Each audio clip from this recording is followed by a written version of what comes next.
Wendigo's hunger. In the deep wilderness of the northern woods, where the shadows danced with ancient secrets and the chill air carried whispers of legends, my friends and I embarked on a backpacking trip.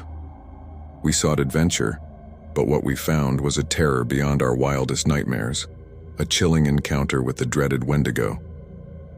It began innocently enough, with laughter and excitement echoing through the forest as we pitched our tents by a serene lake.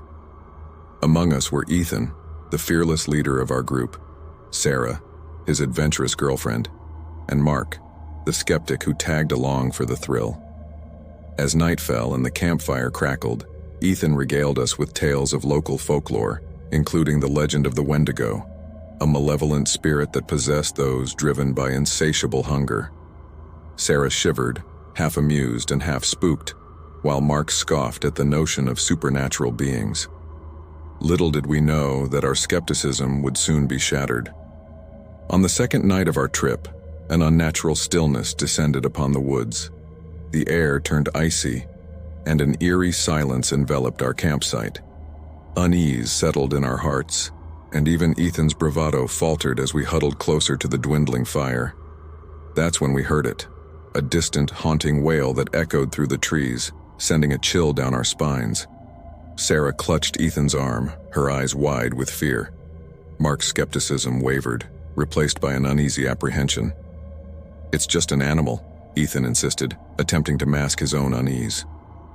But the night held more than just animal cries. As the hours dragged on, a sense of dread grew within us, a primal instinct warning us of impending danger. Then, without warning, Sarah gasped, her gaze fixed on the tree line. What is that?" We followed her trembling finger and saw it, a towering figure emerging from the shadows. It stood unnaturally tall, its limbs elongated and gaunt. Its eyes glowed with a sickly yellow light, and its mouth stretched into a grotesque grin revealing rows of razor-sharp teeth. "The Wendigo," Ethan breathed, his voice barely a whisper. Fear rooted us to the spot as the creature approached, emitting a guttural growl that reverberated through the night. Sarah screamed, and Ethan grabbed our makeshift weapons, a hunting knife and a sturdy branch, as if they could protect us from this supernatural horror. In a desperate attempt to flee, we stumbled through the underbrush, the Wendigo's haunting wails echoing behind us. Branches tore at our clothes and the forest seemed to close in around us like a living, breathing entity. We ran for what felt like an eternity until we reached a small clearing. Gasping for breath, we paused to catch our bearings. The distant cries of the Wendigo still echoed through the woods, a constant reminder of the peril we faced. "We have to keep moving," Ethan urged, his voice strained with fear. But Sarah stumbled, her face drained of color. I can't go on." Suddenly Mark froze, his eyes fixed on something beyond the trees. "Guys, look!"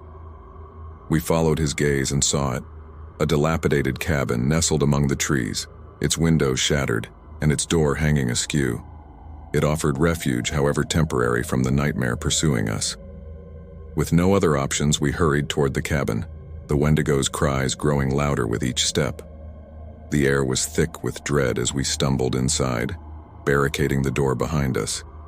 The interior was cold and musty, filled with the stench of decay. The floorboards creaked under our weight as we searched for any means of defense. Hours passed in tense silence, broken only by the occasional distant wail of the Wendigo.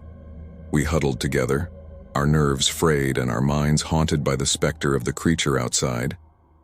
As dawn broke, the cries ceased, and a tentative calm settled over the cabin. Exhausted but wary, we ventured outside, half expecting to face our doom.